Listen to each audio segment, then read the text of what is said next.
Hello friends, कैसे हैं आप लोग? आई होप अच्छे होंगे। तो मैं आपको आज एक कथा सुना रही हूँ। मतलब मैं मोबाइल देख रही थी, मुझे इसमें एक कहानी दिखी। मैंने सोचा कि आप लोगों से मैं शेयर करती हूँ। तो हुआ यूँ कि महादेव और माता पार्वती जा रहे थे घूमने के लिए, मतलब ऐसे ही भ्रमण के लिए निकले हुए थे।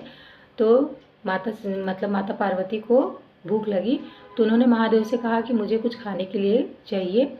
तो वहाँ पे तो कुछ जंगल में वैसा नहीं था खाने के लिए, तो भोलेनाथ ने कहा कि यहाँ पर कुछ है नहीं खाने के लिए।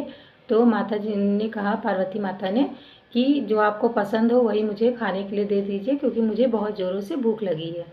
तो भोलेनाथ बेलपत्र के पेड़ के पास ले गए और बोले कि यही बेलपत्र है, यही मुझे बहुत ज़्यादा पसंद है, और जो लोग इसे चढ़ाते हैं मेरे ऊपर तो उनकी मनोकामना मैं हमेशा पूरा करता हूँ, तो आप इसी को खा लीजिए।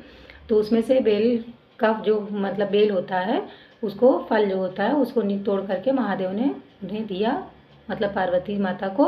तो वो बहुत प्रसन्न हुई, उसे देख के कही कि अब मैं मतलब इसको खाऊंगी तो मेरा जो भूख है वो शांत हो जाएगी। तो भोलेनाथ ने कहा, इसको देख करके आप इतने खुश मत होइए कि इसकी बाहरी सुंदरता जो है उसको देख के आप खुश नहीं होइए, क्योंकि इसको तोड़ने पे हो सकता है आप मतलब आप प्रसन्न हो जाएं, ना खुश हो। तो माता ने कहा कि क्यों? तो कहें आप इसको पहले तोड़िए। तो उन्होंने उसे तोड़ा बेल को।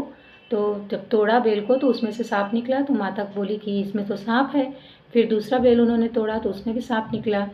तो उन्होंने कहा कि ये सांप इसमें क्यों है?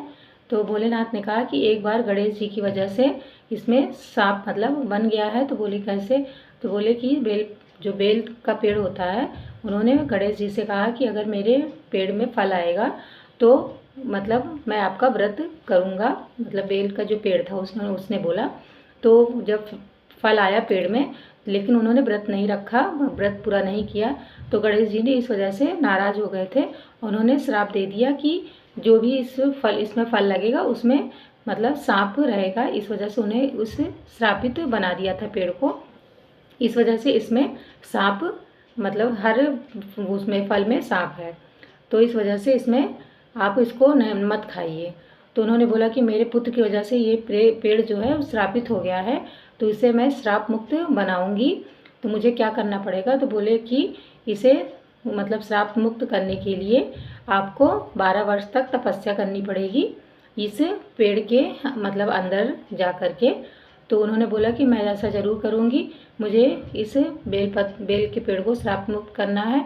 अपने बेटे द्वारा जो श्राप इस पेड़ को मिला है, तो इस वजह से वो उस पेड़ में समा गई, और उस मतलब उन्होंने 12 वर्ष तक उसकी जो बेल का पत्ती था उसी को खा करके उन्होंने मतलब 12 वर्ष तक तपस्या किया।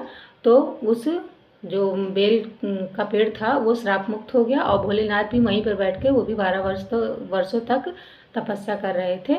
तब जा कर के बेल के जो मतलब पेड़ में जो फल लगता है उसके अंदर जो सांप बन रहा था वो श्राप मुक्त हुआ। तो ये कहानी आपको कैसी लगी ज़रूर बताइएगा। अगर आपको ये कहानी अच्छी लगी और मतलब ऐसे ही कहानी आपको पसंद आएगी तो मुझे बताइएगा, कमेंट बॉक्स में ज़रूर कमेंट करिएगा।